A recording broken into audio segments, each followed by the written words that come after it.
তোমাদের একটা গল্প পাঠ করে শোনাচ্ছি। জানিও কিন্তু কেমন লাগলো। গল্পটির নাম নাম বিভ্রাট, দৈতা হাজরা গোস্বামীর লেখা। মা বলল, বাড়ি রং করাস না। 100 বছরের পুরনো বাড়ি রং করালে লোকে ভাববে অনেক টাকা পয়সা, বাড়িতে চোর ডাকাত ঢুকবে। আমি বিরক্ত হয়ে বললাম, সে কি কথা? বাড়ি রং করালে চোর ডাকাত ঢুকে, এমন কথা বাবার জন্মেও শুনিনি। চোর ডাকাতদেরই এখন পেল্লায় বাড়ি, দেখলে তাক লেগে যাবে। তা যাই হোক, বাড়ি রং হলো।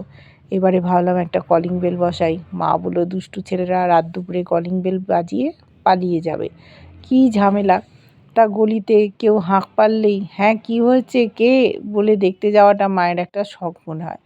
মানে যদি সেই লোক আমাদের বাড়িতেও না আসে, পাশের বাড়ির আত্মীয় বন্ধু হয়, তার সঙ্গে দাঁড়িয়ে দাঁড়িয়ে বেশ গল্প করা মন্দ নয় মোটেই। তারপর ভাবলাম বাড়িতে একটা নামের ফলক লাগালে কেমন হয়, বেশ একটা দারুণ ব্যাপার হবে। খুঁজে খুঁজে গেলাম সেখানে যেখানে এসব কাজ হয়। ছেলেটা বলল, একটা কাগজে লিখে দিন। কি লিখতে হবে? বললাম, খ্যাতনামা সাহিত্যিক লিখে দাও আর কি।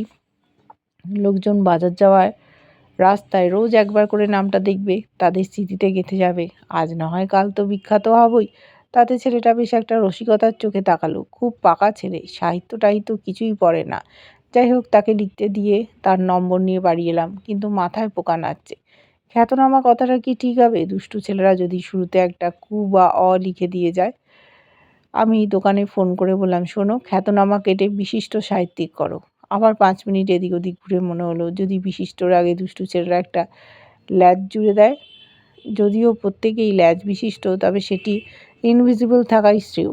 তাই তাকে ফোন করে বলি, শোনো হে, বিশিষ্ট কেটে প্রসিদ্ধ করো। তারপর দুপুরে ঘুমের মধ্যে ছটফট করতে থাকি, ওই পাড়ার দুষ্টু ছেলেরা যদি প্রসিদ্ধকে সিদ্ধ বানিয়ে দেয়। সিদ্ধ কি ভালো কথা? পিশাচ সিদ্ধ তান্ত্রিকের মতো পৈশাচিক সাহিত্যিক যদি ভেবে বসে কেউ।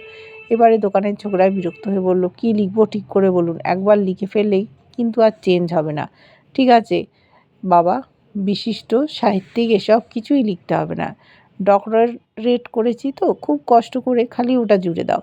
ফোন ডেকে খানিক বাদাম ভাজা খেতে খেতে পায়চারি করছি, হঠাৎ মনে হলো সর্বনাশ হয়ে গেছে। এবার যদি ডাক্তার ভেবে রাত বিরেতে বাড়ি হানা দেয়, তারপর আবার চিকিৎসা করাতে আসবে, পারবো না বললে পিটুনিও দিতে পারে। তক্ষুনি জামা গুলিয়ে দোকানে ছুট দিই। গলায় মধু মিশিয়ে ছোকরাকে বলি, ভাইটি আমার, নামটি কি লিখে ফেলেছ? সে গম্ভীর দৃষ্টি হানে। আমার গলা কেঁপে যায়। ডাক্তার মুক্তার লেখনি তো আবার? এই কাগজ বসাতে শুরু করেছি। শোনো বাবা, ওসব কিছুই লিখতে হবে না, শুধু গোটা গোটা করে নামটাই লিখে দাও। শ্রী ট্রি মতি টতি। শ্রী লিখতে গেলে আবার বিশ্রী হয়ে যাওয়ার চান্স, কাজী ওসব বাদ দেওয়াই ভালো। গলায় মিচড়ি মিশিয়ে কথা কটা বললাম। শুনে ছোকরা ফিচেল হাসল। নামটাম লিখে বেশ বুক ফুলিয়ে গর্ব ভরে সদর দরজার বাইরে লাগালাম। বেশ সোনার অক্ষরে জলজল করছে। বারবার বাইরে যাই আর নিজেই প্রশংসার চোখে দেখি।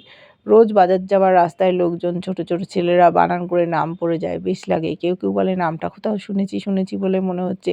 আমি আশায় কান বাড়িয়ে থাকি। শুনবেই তো বেনিহারা পত্রিকায় আমার গল্প নিশ্চয়ই পড়েছেন। বলতে বলতে আমি সশরীরে বেরিয়ে আসি। অমনি তারা বাক্যিহারা হয়ে বাজারে ব্যাগ গোছাতে থাকে। পদবি নিয়ে মশকরা করলে গায়ে লাগে। সে করুক গে, হিংসুটে লোকেরা তো এইরকম করবেই, তাদের তো শেষ নেই। ডোম না মেথর, চামার না তাঁতি, বামুন না কায়েত, এই নিয়ে তক্ক করতে করতে তারা চলে যায়। ওরে তোরা মানুষ চিনলি নে রে অনামুখোরা। কাগজওয়ালা পত্রিকাওয়ালা নাম খুঁজে পেয়ে ঠিক ঠিকানায় কাগজ দিয়ে যায়। তারপর বলে, ও আপনি? হ্যাঁ হ্যাঁ আমিই সেই, বলে বিশিষ্ট সাহিত্যিক আরও কী তা আমি জুড়ে দিই। সেসব শোনার জন্য তারা অবশ্য দাঁড়িয়ে থাকে না, তবে সেরকম সমজদারও 2-1 আসে। এই তো সেদিন একজন এসে বলল, আরে আপনি? আমি এগিয়ে এসে দরজা খুলে বলি, হ্যাঁ ঠিকই ধরেছেন, আমি বিশিষ্ট সাহিত্যিক। কী সৌভাগ্য, এই গ্রামগঞ্জে বিশিষ্ট সাহিত্যিক, এ তো আমাদের পরম সৌভাগ্য। ভেতরে আসুন, চা শরবত, বলে আমি তাকে উদার অভ্যর্থনা জানাই। পুজোর চাঁদার সঙ্গে একটা কবিতা। বছর বছর আসবো। নতুন রং করা হলুদ বাড়ি, নামের ফলকও আছে, ভুলতে কি পারি? এই বলে তিনি শটান ভেতরে ঢুকে যান।